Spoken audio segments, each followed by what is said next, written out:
الحمد لله رب العالمين والصلاة والسلام على سيد الأنبياء والمرسلين أما بعد فأعوذ بالله من الشيطان الرجيم بسم الله الرحمن الرحيم الصلاة والسلام عليك يا رسول الله الصلاة والسلام عليك يا رسول الله وعلى آلك وصحابك يا حبيب الله الصلاة والسلام عليك يا نبي الله وعلى آلك وصحابك يا نور الله.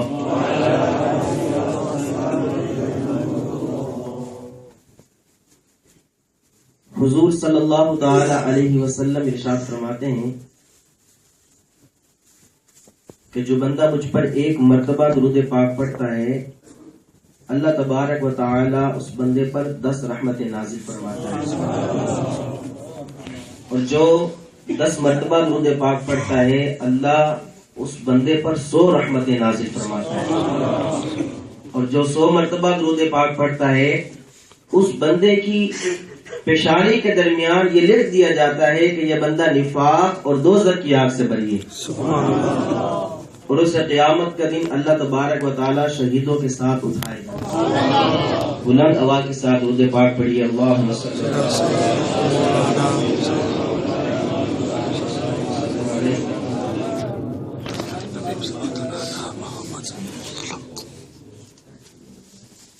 اللہ تبارک و تعالی قرآن مجید کے اندر ارشاد فرماتا ہے الا ان اولیاء اللہ لا خوف علیہم ولا هم يحزنون.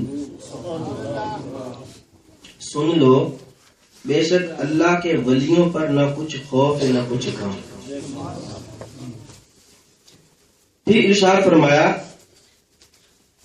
قل ان الفضل بید اللہ یؤتیہ من یشاء. تم فرما دو کہ فضل تو اللہ ہی کے ہاتھ ہے جسے چاہے عطا کر دے. میرے آقا صلی اللہ تعالی علیہ وسلم ارشاد فرماتے ہیں اطلب الخیر والحوائج من حسال الوجوہ، یعنی بھلائی اور اپنی حاجتیں خوبصورت چہرے والوں سے طلب کرو.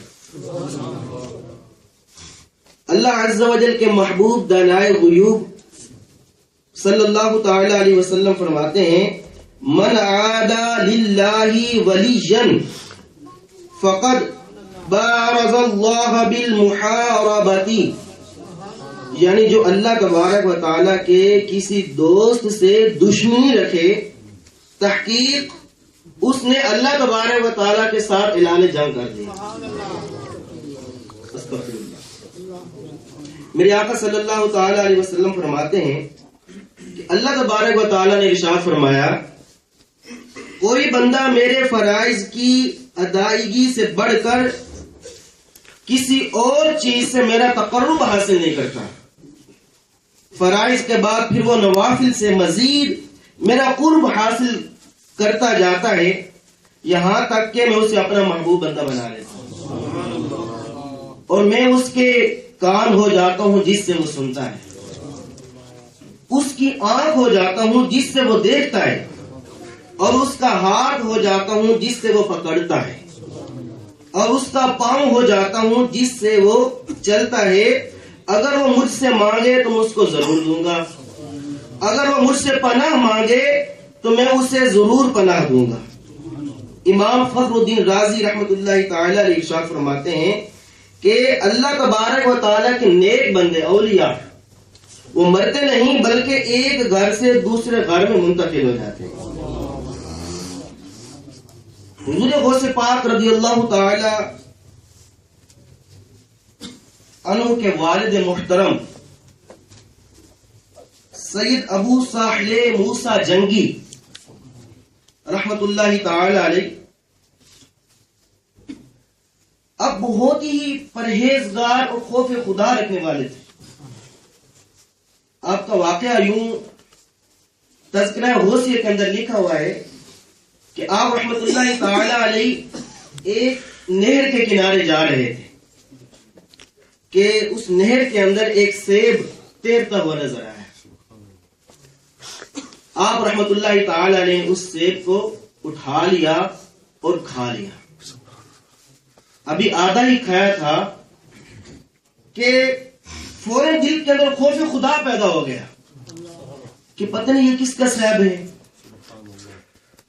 آپ رحمت اللہ تعالی علیہ نے اس سیب کو معاف کرانے کے لیے جہاں سے وہ سیب آ رہا تھا اس کی الٹی جانب یعنی پیچھے کی جانب چلنا شروع کر دیا کہ کہیں نہ کہیں اس کا مالک مل جائے گا. چلتے گئے کچھ دیر کے بعد آپ نے دیکھا کہ ایک باغ سے سیبوں کا درخت ہے, وہ اس کی جو ٹہنیاں ہیں وہ اس نہر کے اوپر جھکی ہوئی ہیں اور اوپر سیب لگے ہوئے ہیں. آپ رحمت اللہ تعالی علیہ کے دل میں خیال آیا کہ یہی ہو سکتا ہے کہ یہیں سے سیب گرا ہو. آپ رحمت اللہ تعالی علیہ اس باغ کے مالک کے پاس پہنچے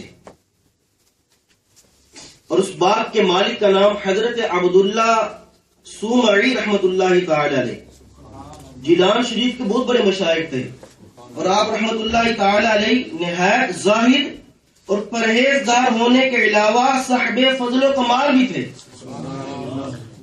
آنے والے بندوں کو پہچان لیتے تھے کہ اس بندے کے اندر کیا ہے. بڑے بڑے مشائخ کرام علیہم اجمعین آپ رحمت اللہ تعالی علیہ سے شرف ملاقات حاصل کیا کرتے تھے. بڑے مستجاب الدعوات تھے. حضرت عبداللہ سومعی رحمت اللہ تعالی علیہ آپ کی دعائیں قبول ہوا کرتی تھیں. اگر آپ کسی شخص سے ناراض ہوتے تو اللہ عز و جل اس شخص سے بدلہ لے لیتا, اور جس سے آپ خوش ہوتے تو اللہ عز و جل اس بندے پر انعام و اکرام کی بارشیں کر دیا کرتے. آپ اکثر محفل میں مصروف رہتے, ذکر و اذکار میں مصروف رہتے. بہرحال حضرت ابو صالح جنگی رحمت اللہ تعالی علیہ جب ان کے پاس پہنچے تو آپ رحمت اللہ تعالی علیہ نے پوچھا کہ کیسے آئے. آپ نے ارشاد فرمایا کہ وہ جو آپ کے وہ درخت آپ کے باغ سے جو درخت تھا اس کے اوپر سیب لگے ہوئے تھے, وہ سیب گرا نہر کے اندر اور وہ میں نے اٹھا کر کھا لیا ہے اور میں اس کو معاف کرانے کے لیے آیا ہوں. حضرت عبداللہ سومعی رحمت اللہ تعالی علیہ نے ایک ہی نظر کے اندر آپ رحمت اللہ تعالی علیہ کو دل کی کیفیت کو پہچان لیا. آپ نے فرمایا اچھا ٹھیک ہے, لیکن میری ایک شرط ہے. کچھ واقعات کے اندر وہ میں تلخیص کر رہا ہوں. آپ رحمت اللہ تعالی علیہ نے فرمایا کہ کچھ میری شرط ہے, اگر آپ اس شرط پر عمل کریں گے تو میں یہ سیب معاف کر دوں گا. آپ نے فرمایا جی حضور حکم فرمائے. آپ نے فرمایا کہ میری ایک بیٹی ہے, وہ آنکھوں سے اندھی ہے, کانوں سے بہری ہے, زبان سے وہ گونگی ہے, ہاتھ اور پاؤں سے وہ لولی ہے. اس سے شادی کرنی پڑے. سمجھو آپ سمجھ رہے کوئی گوشت کا ٹکڑا ہوگا نا, جس کی زبان بھی نہیں ہے, آنکھیں بھی نہیں ہے, کان بھی خراب ہیں, ہاتھ اور پاؤں سے وہ لولی, وہ گوشت کا ٹکڑا ہوگا کہ پڑا ہوا ہے. آپ رحمت اللہ تعالی علیہ نے فرمایا دل کے اندر خوف خدا تھا, وہ ایک سیب معاف کرانا تھا. آپ رحمت اللہ تعالی علیہ نے وہ شرط قبول کر لی. جب نکاح ہوا رات کے وقت, جب آپ حجرے مبارک میں تشریف لے گئے تو دیکھا کہ بہت خوبصورت لڑکی بیٹھی ہے. خوبصورت لڑکی بیٹھی, پیچھے فوراً واپس آ گئے اور حضرت عبداللہ سومعی رحمت اللہ تعالی علیہ کی بارگاہ میں پہنچے. وہ ایک خوبصورت اندر لڑکی بیٹھی ہے. آپ نے تو ارشاد فرمایا تھا کہ وہ گونگی ہے, بہری ہے, وہ سنتی نہیں ہے, لولی ہے, نہ چل سکتی ہے نہ پھر سکتی ہے. وہ تو بالکل ایک خوبصورت لڑکی بیٹھی ہے. آپ رحمت اللہ تعالی نے فرمایا کہ وہ میری بیٹی ہے, آنکھوں سے اندھی اس وجہ سے ہے کہ اس نے کبھی غیر محرم کی طرف نہیں دیکھا. آنکھوں سے اندھی اس وجہ سے کہ اس نے کبھی غیر محرم کی طرف نہیں دیکھا. زبان سے گونگی اس وجہ سے ہے کہ کبھی اس کی زبان سے کبھی کوئی فضول بات نکلی نہیں، ہر وقت قرآن مجید کی تلاوت کرتی ہے۔ اللہ اکبر۔ جب حضور غوث اعظم رضی اللہ تعالیٰ عنہ پیدا ہوئے نا تو کسی قاری صاحب کے پاس گئے، اعوذ باللہ من الشیطان الرجیم بسم اللہ الرحمن الرحیم پڑھائی تو آپ نے 18 بارے سنا دیے۔ قاضی صاحب نے کہا کہ آگے بھی پڑھو۔ آپ نے رحمت اللہ تعالی علیہ نے ارشاد فرمایا کہ میری ماں کو اتنے یاد ہے، میری ماں نے اتنے ہی پڑھے تھے، وہ میں نے اپنی ماں سے سن کر یاد کر لی۔ یعنی پیٹ کے اندر تھے، ماں جب تلاوت کرتی ام الخیر بنت عبداللہ سومری رحمت اللہ تعالی علیہ، آپ نے پیٹ کے اندر رہ کر وہ قرآن مجید کے 18 پارے یاد کر لی۔ گونگی اس طرح ہے کہ اس نے کبھی غیر فضول بات نہیں کہی، ہر وقت قرآن مجید کی تلاوت کرتی ہے۔ بہری اس وجہ سے کہ کبھی اس نے فضول بات نہیں سنی۔ ہاتھوں سے لولی اس وجہ سے ہے کہ کبھی اس نے وہ غیر شرعی کام نہیں کیا۔ پاؤں سے لولی اس وجہ سے ہے، لنگڑی اس وجہ سے ہے کہ کبھی وہ برے راستے کی طرف چل کے نہیں نکلی۔ اللہ اکبر۔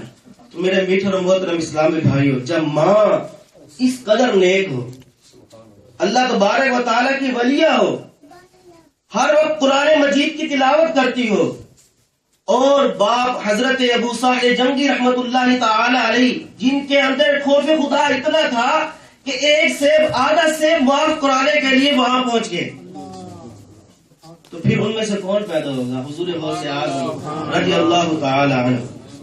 اللہ اکبر۔ حضور غوث اعظم رضی اللہ تعالی عنہ کہ بہت ساری کرامات ہیں، ان میں سے ایک کرامت میں آپ کو پڑھ کے سناتا ہوں۔ سرکار بغداد حضور غوث پاک رحمت اللہ تعالی علیہ فرماتے ہیں کہ جب میں علم دین حاصل کرنے کے لیے جیلان سے بغداد قافلے کے ہمراہ روانہ ہوا، یہ آپ نے واقعہ سنا ہوگا، جب میں ہمدان سے آگے پہنچا تو 60 ڈاکو قافلے پر ٹوٹ پڑے، سارا قافلہ لوٹ لیا، لیکن کسی نے مجھ سے تعرض نہ کیا۔ ایک ڈاکو میرے پاس آ کر پوچھنے لگا، اے لڑکے تمہارے پاس بھی کچھ ہے؟ میں نے جواب دیا ہاں، تو میرے پاس بھی کچھ ہے۔ ڈاکو نے کہا کیا ہے؟ میں نے کہا 40 دینار۔ اس نے پوچھا کہاں ہے؟